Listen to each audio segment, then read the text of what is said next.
Hola, voy a intentar hacer un vídeo porque algunos me habéis pedido hacer una clase, así que intentaré hacer un vídeo sobre las ideas principales de lo que sería el primer tema de Historia y Sociedad, ¿vale? Bueno, veamos. Nuestro profesor dijo que negar la historia es lo que permite al hombre ser causa de sí mismo. Y eso es cierto, es decir, si nosotros negamos la historia, ¿qué nos queda? Si negamos la historia, si negamos los factores que crean esa percepción histórica, ¿qué es lo que nos queda? Únicamente el hombre. No es posible entenderse individual o socialmente sin mirar a la historia, y eso es cierto, es decir, si miramos únicamente al hombre, si miramos solo a lo que nosotros creemos sin mirar hacia atrás, no entendemos nada, es decir, solo entendemos una parte. ¿Por qué? Porque sesgamos la realidad, sesgamos, cortamos, diríamos, ¿no?, con una parte anterior muy grande, que es la que nos ha creado, es la que nos ha llevado hasta ese momento histórico, el cual, si interpretamos sin tener en cuenta la historia anterior, lo que hacemos simplemente es hacer un comentario sesgado, como he dicho antes, de la realidad. ¿Por qué? Porque no hemos interpretado tal situación en tanto que producto histórico. Es decir, que no hemos visto que nosotros, como personas, como sociedad, somos realmente un producto histórico de lo que viene a ser, pues, un proceso que empezó hace miles y miles y miles de años y que nos ha traído hasta aquí. Es decir, si nosotros no nos creemos que somos un producto histórico y no analizamos la historia, lo que hacemos es analizar la sociedad, analizar la situación actual, por ejemplo, una situación hipotéticamente futura, de una forma sesgada. No hay voluntad que vaya separada de una idea, y eso es cierto, y lo veremos en otros temas. Esto es parte de la introducción que nos dio, ¿no? Y vemos pues que para que haya una voluntad debe haber una idea que lleve a esa voluntad, y para que haya una idea debe haber esa conexión con esa voluntad. Bueno, ahora lo veremos, ¿no? Primeramente, los factores de construcción de la percepción histórica. A ver, la percepción histórica, ¿qué es? Es como vemos la historia nosotros. Por lo tanto, la vemos según unos filtros, digamos, ¿no? ¿Esos filtros de qué tipo son? Son de tipo personal y de tipo ideológico, religioso, filosófico, cultural, social, bla, bla, bla, bla, ¿no? Los de tipo personal los podemos dividir en tres grandes grupos. Primero, entre resentimiento y perdón. Un ejemplo muy claro, lo que sería la guerra civil, ¿vale? Nosotros podemos ver la guerra civil, podemos interpretar ese momento histórico según lo que sería lo que fueron nuestras familias. Es decir, yo pues lo interpretaría desde un lado republicano, ¿no? Y otra persona que su familia hubiera sido franquista, pues la interpretaría desde el bando franquista. Unos se centrarían más en lo que serían pues los crímenes como la guerra desde el bando nacional, y otros se centrarán en Paracuellos y en todos los crímenes como en el bando rojo, republicano, como queramos llamarle, ¿no? Después tenemos otro factor personal, de estos tres que he dicho. El primero, el sentimiento, perdón. El segundo factor sería la ignorancia, la formación o la deformación. Es decir, si somos ignorantes en la historia, si estamos formados en la historia o hemos aprendido de una deformación de tal, es decir, si nosotros hemos interpretado el mismo periodo, pongamos la guerra civil, desde un factor, yo qué sé, absolutamente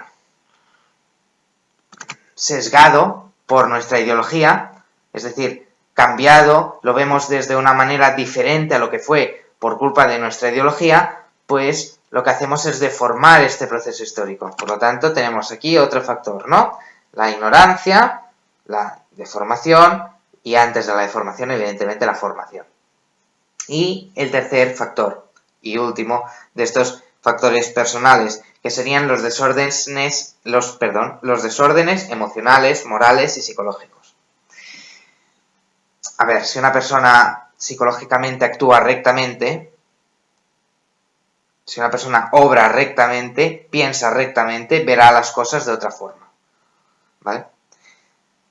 ¿Y esto con qué podemos enlazarlo? Podemos enlazarlo, sobre todo, estos desórdenes emocionales, pero también todos los otros factores de tipo personal, con lo que sería la libertad personal.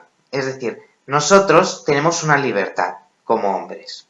Podemos decidir si estar resentidos o si perdonar. Podemos decidir si ser ignorantes o tener formación. Podemos decidir si si obrar rectamente o obrar incorrectamente, ¿no? Pues eso está eso es un factor muy importante, es decir, nuestra libertad personal, porque gracias a eso, gracias a esa libertad personal podemos obrar y podemos decidir si ir a un u otro lado. Es decir, los elegimos entre las variables de tipo personal. Quien no vive según piensa, ¿vale?, acaba pensando según vive. Esto es una frase muy interesante, que lo que nos dice es que si no vivimos según lo que pensamos, es decir, si yo pienso, pongamos un ejemplo, que la castidad es buena y no vivo según eso, pues acabaré obrando, por ejemplo, pues todo el día haciéndolo, ¿no? Y lo que pasará es que yo interpretaré, pensaré que está bien eso, esa desviación de la castidad, ¿no? Esa desviación, digamos, de tipo sexual, ¿no? Porque estoy todo santo día dando lo que te pego, ¿no? Y eso viene a... nosotros lo que haríamos sería decir, no, es que esto está bien porque, bueno, esto es la libertad sexual, ¿no? Estas cosas, ¿no? Pues esto es que yo obro según mi voluntad, ¿no? Me tiro ahí sin pensar y entonces acabo pensando según vivo. Por ejemplo, los drogadictos. ¿Por qué dicen que la droga no es mala? Porque viven de forma de la cual están tan enganchados que al final, pues, argumentan su propia, la conveniencia de su propia drogadicción, ¿no? Y así, pues, con todas las desviaciones de la rectitud humana que podamos encontrar, evidentemente. Bueno, percibir y obrar es resultado de los factores personales, pero evidentemente también hay otro tipo de factores que son importantes.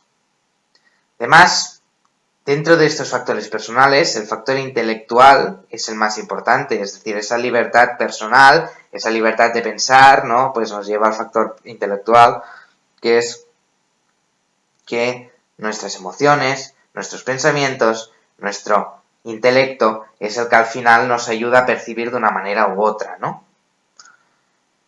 Y finalmente, pues entramos en los factores de tipo ideológico y religioso. Factores que perciben la vida social y la historia según un orden ideológico, filosófico, religioso y cultural. Pero de estos, ¿cuál es el más importante? El religioso. ¿Por qué? Porque lo religioso habla de lo trascendente, de lo que va más allá. Engloba no solo la vida, no solo el mundo, sino mucho más que el mundo. La mayoría del mundo cree que la religión es importante, a diferencia del occidente, digamos, laicista, que, en el que convivimos actualmente, ¿no? Por ejemplo, ¿por qué nosotros no llegamos a entender por qué hay gente que hoy en día se está matando por religión? Porque hemos olvidado, hemos echado ese factor lejos de nosotros. Hemos cogido y hemos dicho, no, es que esto no nos gusta, fuera. Pero la mayoría del mundo aún sigue pensando que la religión es el factor más importante, que es lo más trascendente y es a lo que nos tenemos que atener, ¿no? Y por eso, pues hoy en día hay conflictos de religión que nosotros no comprendemos. También, pues, evidentemente, esa no creencia religiosa, ese laicismo, ese, digamos, ateísmo social, pues nos lleva a condicionarnos históricamente y a condicionar pues, la percepción histórica. Si nosotros no entendemos el cristianismo, no entenderemos la Edad Media, es evidente. Vale. Entonces, a partir de aquí, de estos factores de percepción, vamos a la idea de progreso. ¿Qué es la idea de progreso? La idea de progreso es simplemente pensar que hay una ley, digamos, una fuerza intrínseca que mueve la historia de forma necesaria. Es decir, necesariamente, obligatoriamente, la historia se mueve. ¿Hacia dónde? Hacia una más humanidad, es decir, hacia una plenitud de la humanidad, de algo, digamos, pues un incremento de la humanidad, es decir, pues más felicidad, mejor condición humana, ¿vale? Los hombres se mueven entonces por una idea de bienestar y progreso y desean, pues, que haya una vida mejor, ¿no? Por lo tanto, quien cree en la idea del progreso tiene una convicción de la existencia de una fuerza inmanente, necesaria, que incrementa nuestra humanidad. Y entonces, aquí es muy claro, ¿eh? ¿Se cree o no se cree en el progreso? No es que yo creo, pero no. O crees en el progreso, o crees que avanzamos, o crees que no avanzamos. Punto. Vale. Entonces, veamos los antiguos. Los griegos antiguos, creían en una historia de forma cíclica. La naturaleza es cíclica, ¿no? Uno nace, se muere, bla, bla, bla, bla, bla, ¿eh? Entonces, deja, pues, ahí, pues se muere, se descompone y nace nueva vida, ¿no? Y así, cíclicamente. Entonces, por eso Virgilio, por ejemplo, decía nil novum sub solum, ¿no? Que significa nada nuevo bajo el sol. Es una frase muy famosa que ahora se utiliza mucho para, bueno, diferentes conversaciones, pero que lo que significa es que lo propio es la eternidad cíclica, es decir, que no hay nada nuevo bajo el sol porque hay como una idea, una concepción histórica cíclica, es decir, que lo que pasa ahora volverá a pasar obligatoriamente. Por eso los griegos no estudiaban la historia como la estudiamos nosotros, de forma lineal, y solo la estudiaban pues como una crónica, es decir, pues vamos a explicar lo que ha pasado para que cuando llegue otra vez ese momento pues sepamos lo que ha pasado, ¿no? Entonces, veamos que la idea del eterno retorno es muy oriental, ¿no? Ahí pues encontramos el budismo, todas esas gnosis, esas filosofías, y después ya entramos en lo que serían pues las otras gnosis del occidente, ¿no? Pero veamos, como el mundo es eterno, ¿vale? Esta concepción, el alma rige rectamente el mundo. El alma, ¿qué sería? Sería una partícula desprendida de ese universo, de esa armonía, de ese principio perfecto. Y el mundo material es una prisión de ese alma eterna. Es decir, lo material es malo. Es malo. De por sí es malo. Vale. Como el alma se ve en la contingencia del mundo, es decir, encerrada en el mundo, condenada a existir, lo que debemos es creer que el mundo es sufrimiento. Y como el mundo es sufrimiento, debemos escapar de él. ¿Y cómo escapamos de él? Simplemente elevando el alma, elevando nuestro alma mediante el conocimiento a lo que sería el eterno mundo, el mundo de las ideas, el alma del mundo, como nosotros queramos llamarle, ¿no? Ahí, pues, por ejemplo, vemos que el platonismo es muy oriental, ¿no? Siempre mirando hacia las ideas. Siempre mirando hacia ese mundo de las ideas, ese dualismo del mundo material y el mundo de las ideas. Eso es propiamente de él. El budismo, pues, dice, por ejemplo, que el mal está en la existencia, por lo que hay que ascender a la no existencia, ese nirvana, ¿eh? Eso que se conoce tanto como nirvana y es tan famoso. Es el retorno al alma del mundo, es decir, volver nosotros, nuestra esencia, nuestra alma, volver al alma del mundo, ¿no? Ese concepto. Por lo tanto, no hay Dios. No hay Dios. Aquí no hay Dios. Simplemente es un nihilismo ateo realmente. Es decir, no existe nada. Nosotros buscamos la nada porque la nada es lo mejor, ¿no? Por lo tanto, es antivitalista. Y es una gnosis. Es decir, es una filosofía que lo que dice es que mediante el conocimiento podemos elevarnos hacia ese mundo en el cual es el alma eterna del mundo, ¿no? Y ahí estaremos perfectamente porque nos habremos quitado el alma, el mundo material, nos habremos ido a a otra fase, ¿no? A otra dimensión, digamos.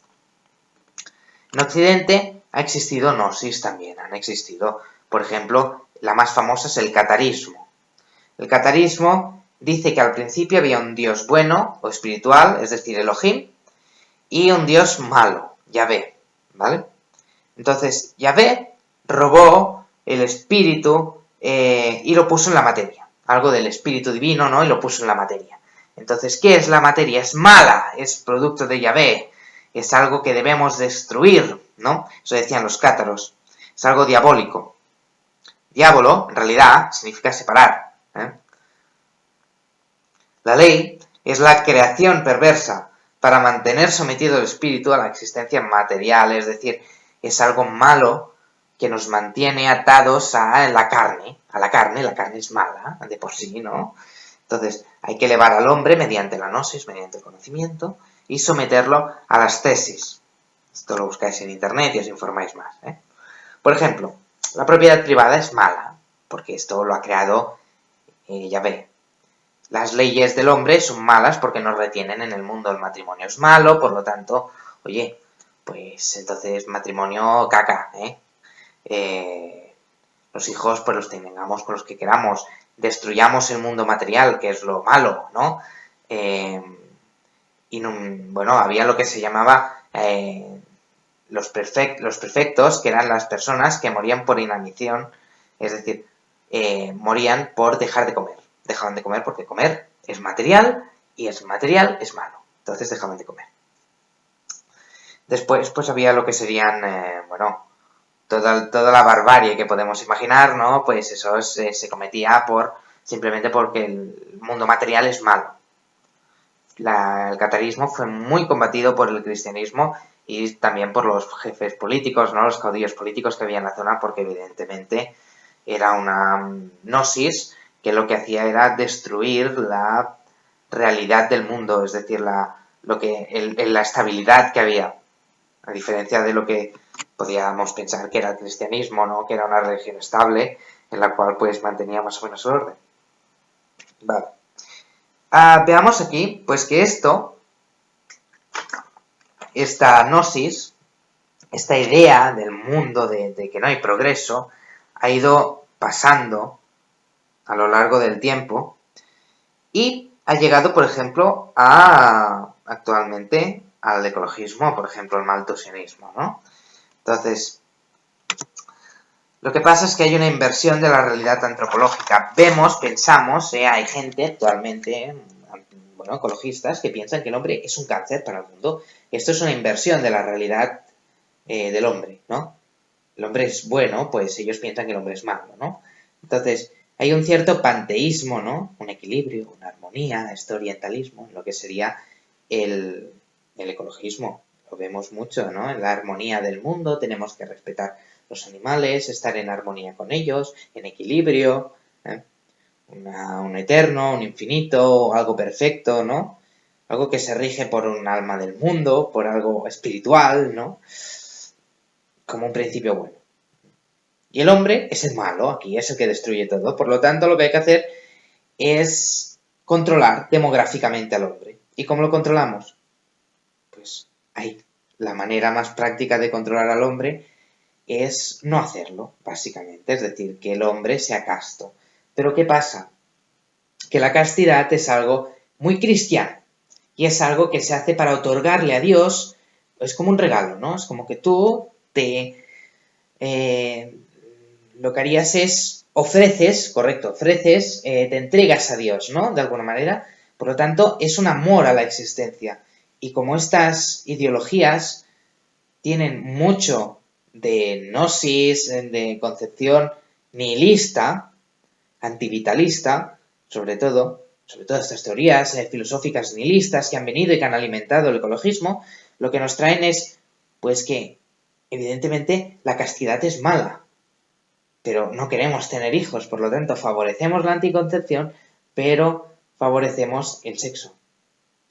Por ejemplo, ¿qué pasaba en la guerra civil? En la guerra civil se violaban a tantas mujeres, a tantas monjas. ¿Por qué se violaban a las monjas? Por el odio profundo que tenían, no a las monjas de por sí, sino a la religión que ofrecía la castidad por amor a la existencia.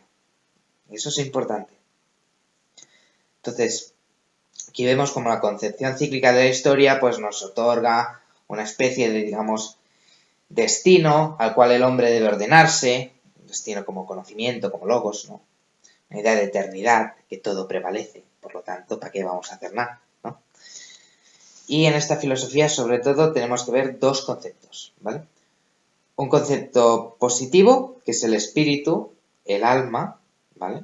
Como queráis llamarle, espíritu actualmente, ¿no? Porque alma suena muy cristiano y por lo tanto no se llama, espíritu y alma, y después materia y cuerpo como negativo, ¿no? Ahora hablamos en el liberalismo de materia. No hablamos de alma, no hablamos de cuerpo, sino de materia. Y cuerpo, pues es más algo, digamos, teológico, ¿no? Filosófico, algo trascendental, ¿eh? Vale. Y ahora entramos ya en lo que sería la concepción lineal de la historia. El pueblo de Israel es el único pueblo de la antigüedad que persiste. Eso es cierto. Es decir, Israel se sabe que existe desde hace miles de años. ¿Vale? Vamos a poner un ejemplo. Los catalanes existimos desde que Cataluña es Cataluña, por lo tanto, pues cuando los visigodos fueron invadidos por los árabes, volvieron aquí, reconquistaron el territorio, se convirtieron en la marca hispánica y por lo tanto, bla, bla, bla, bla, ¿no? Total, que los catalanes no tienen más de 1000 años de existencia. Pues el pueblo de Israel es un pueblo inmemorial, ¿eh? Viene desde la antigüedad. Y el pueblo judío dice ser elegido por Dios. Bueno, lo dice el Pentateuco, ¿no? Yahvé estableció un pacto con Abraham, en teoría, y le prometió una descendencia, y ahí ya hablamos, pues, que de Abraham y Sara, pues hay una alianza, de Isaac y Jacob, y van saliendo los hijos de la promesa, ¿no? Un pueblo elegido. Y el pueblo es el que ha de recordar, eso se llama mucho, ¿no? Israel es el pueblo que ha de recordar la promesa que Dios le dio, ¿eh? Eso es importante, ¿eh? Es un pueblo que ha de recordar la promesa. Moisés, cuando habla con Dios, está allí en Egipto, ¿no? Y un arbusto se pone a arder. Y Yahvé le dice, yo soy el que soy, ¿no? El yo soy, esa palabra, el yo soy, el ser, ¿eh? Es algo muy importante, porque el decir yo soy fue lo que él llevó a Jesucristo a la cruz también, ¿eh? Yo soy el Hijo de Dios, yo soy el que soy, ¿no? El Éxodo, en el Éxodo son castigados por la idolatría, ¿no? La adoración a un ídolo falso, y pues están 40 años vagando por el desierto. Y en el Éxodo se habla de una ley que tiene dos partes, ¿no? Siempre se ha visto dos tablas, ¿no? La primera tabla son las referentes a Dios, la segunda tabla son las referentes al hombre, ¿no? Al prójimo. Entonces esos 10 mandamientos son la síntesis de toda la ley natural. Vale. Y el pueblo de Israel es el que tiene memoria, recuerda el origen y está esperanzado por la promesa. Es decir, hay un momento inicial en la historia del pueblo de Israel, bueno, en la historia del mundo, ¿no? Según lo que se explica en el Pentateuco, en el Antiguo Testamento, y hay un momento final que es cuando Dios vendrá a la tierra, esa revelación final, y pues nos hará a todos partícipes de eso, de pues ese paraíso terrenal, ese paraíso, digamos, que, bueno, podríamos entrar en elementos teológicos, pero ahora no vamos a entrar. Prevalece la idea de providencia, es decir, Dios es quien guía la historia mediante la providencia, es decir, la historia tiene su ritmo, pero Dios va interviniendo de tanto en tanto. Eso es la providencia, la intervención de Dios de tanto en tanto, ¿no? Al final, pues, ¿qué pasa? Que todos, se dice, es promesa, que todos se someterán a Yahvé y reconocerán a Israel como pueblo prometido, como el pueblo de Dios. Ese pueblo de Dios, el pueblo único, ¿no? Vale. Por todo ello, el pueblo judío reflexiona y con el tiempo, pues, va elaborando cosmogonías, ¿no? Y al final, pues, vemos el Génesis. El Génesis es una cosmogonía de esto, la teoría del origen del mundo y del hombre. Entonces el Éxodo pues fue más antiguo que el Génesis.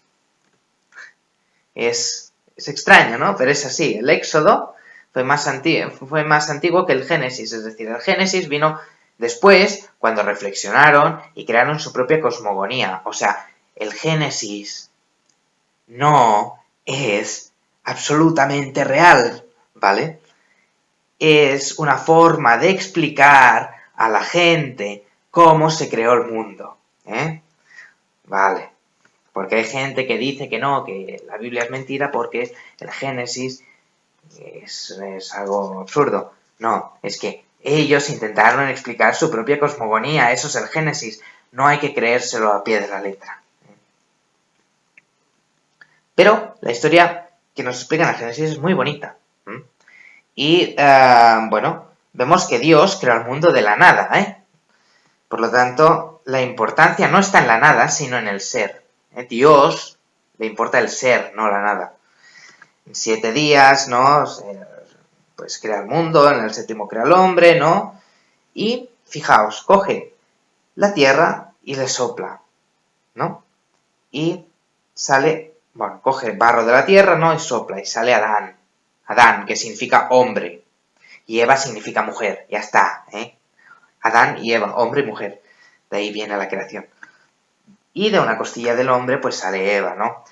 Esto tiene sus historias y su sentido, ¿no? Pero ahora no vamos a entrar en este significado, ¿no? Es más, durante la Edad Media, pues la antigüedad se fue pensando, y durante parte de la Edad Media, se pensó que el hombre tenía menos costillas que la mujer, etcétera, etcétera. Bueno, entonces, Adán le pone nombre a las cosas en el Génesis. ¿Y eso qué significa? Eso tiene mucho sentido. ¿Por qué? Porque el hombre le da nombre a las cosas. Es decir, Dios le dice al hombre, dale nombre, ¿no? Tú, dale nombre.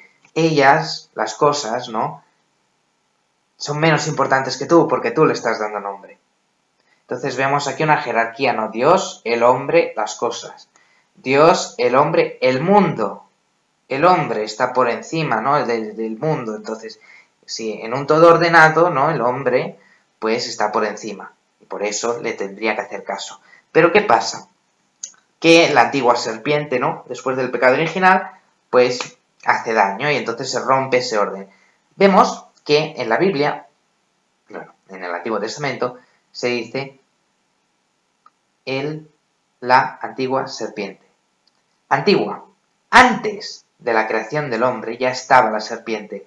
Es decir, antes de la creación incluso del mundo conocido, ya estaba el mal presente. Pero ahí interviene el mal y ahí rompe la promesa, ahí rompe la conexión con Dios. Rompe ese orden, ¿no? Sí. Y entonces el hombre debe volver a estar otra vez ordenado. ¿Y eso cómo se hace? Pues intentando recuperar la confianza que se perdió con el pecado original. ¿Pecado de dónde viene? Viene de la soberbia, Viene de yo quiero ser Dios por mí mismo, yo quiero conocer, el árbol de la ciencia, ¿no? Bueno, entonces, ¿el mal qué es? El mal por sí es un desorden, punto. Eso es como se ve, el mal es un desorden. Entonces, la historia nace en el momento de la expulsión del hombre del paraíso. Sufre el hombre, tiene sufrimiento. ¿Y cuándo dejará de tener sufrimiento? Cuando se venza al mal. ¿Y cuándo será eso? En la plenitud de los tiempos. ¿Y cuándo será la plenitud de los tiempos? Cuando vuelva Dios a la tierra. Punto. Es decir, bueno, viene Dios a la tierra para los judíos, vuelve Dios para los cristianos. La historia avanza con esa expectativa de esperanza, esa expectativa de progreso. No es una cosa cíclica, en la cual volvemos a lo que sería, pues, el jardín del Edén, ¿no? Sino que vamos cíclicamente, vamos linealmente a lo que sería un progreso, vamos a la venida de Dios. A ser felices, ¿no? Entonces, el mal, ¿cómo se tiene que destruir? Se tiene que destruir cuando la mujer le pisa a la serpiente, ¿no? Por eso la simbología cristiana de que la Virgen María le pisa a la serpiente. Eso sale mucho, ¿no? El orbe y María pisando la serpiente encima. Bueno, la creación no es un mal para la tradición judeocristiana, por lo tanto, como hemos visto, el ser es importante, la materia es importante, el hombre es importante para los judeocristianos. Entonces, desde el pecado original, Dios, con su previdencia, cuida del hombre, pese a todo, es decir, el Dios nos sigue queriendo, bla, bla, bla, bla, bla, bla, a diferencia del catarismo que dice que Yahvé es malo. No. Más ahí hay una dicotomía en el catarismo, abro paréntesis, ¿no? Entre Yahvé y lo que sería Elohim, ¿vale? Bueno, entonces, Israel, como hemos visto, elabora una concepción general de todo lo que existe. Se opone a todo lo gnóstico, es decir, dice, no es que solo queramos elevarnos en conocimiento, sino que nuestro espíritu, nuestra alma, ha de entrar en conexión con Dios, ha de estar con Dios, ¿no? Es más que el conocimiento. Y no nos tenemos solo que elevar, porque Dios está ya en la tierra, Dios está en el mundo, ¿no? La promesa está en el mismo momento de la creación, es decir, se volverá a ese momento, ¿no? Se eliminará el mal, ¿no? La promesa se promete, ¿no? Y de la tradición judía, pues nace toda concepción lineal de la historia. Y de ahí, pues las secularizaciones de esas concepciones, pues la ilustración, el marxismo, el liberalismo, bueno, todas esas cosas, ¿no? Vale. La diferencia entre judaísmo y cristianismo, pues que el cristianismo reconoce a Cristo, a Jesucristo. Cristo significa ungido. Ungido es porque se le echaba aceite a los que eran destinados por Dios. Bueno, eso es otra cosa, ¿no? Reconoce que Cristo es el cumplimiento de las promesas de Yahvé, mientras que en Israel los judíos rechazan a Cristo y aún siguen esperando la venida de Dios.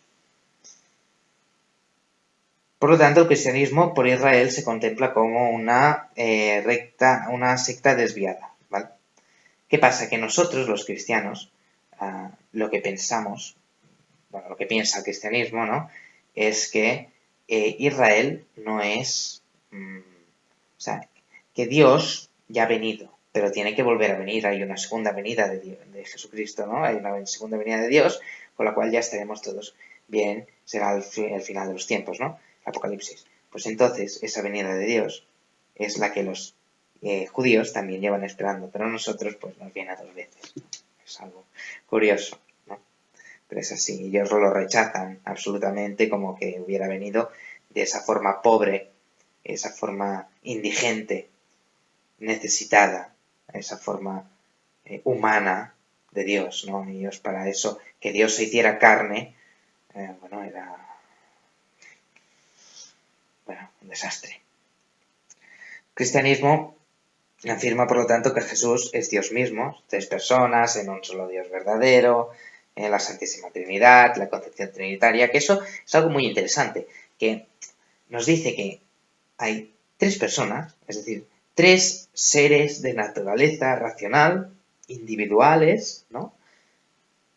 Pero con una misma naturaleza divina. Es increíble, ¿no? Incluso se dice que San Agustín lo intentó comprender y no pudo comprenderlo y bueno, hay varias leyendas, ¿no? Sobre esto y tal.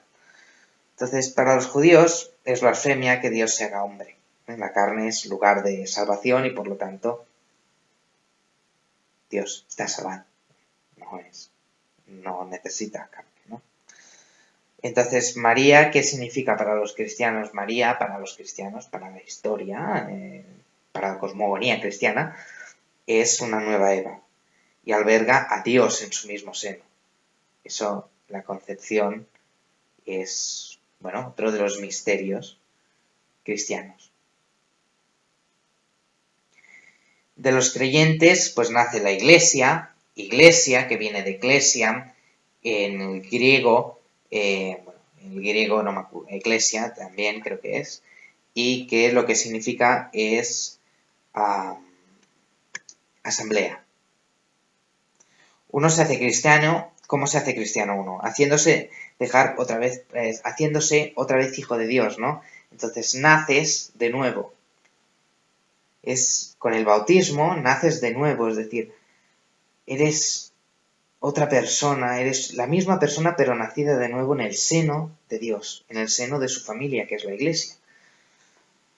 Entonces, recibiendo los dones, ¿qué recibes en el bautismo? Recibes los dones del Espíritu Santo, ¿no? Que son 7, que los podéis buscar en internet, y que la teología cristiana es muy interesante, os lo recuerdo. Todo el Antiguo Testamento se interpreta en base salvífica, es decir, el Antiguo Testamento, si lo miráis, pues hay matanzas, hay de todo, es increíble, es la película de miedo más grande que hay. Entonces, esto se podía interpretar en base desastrosa, ¿no? En base, que nos vamos a morir todos, que está Dios, ¿no? Pues no.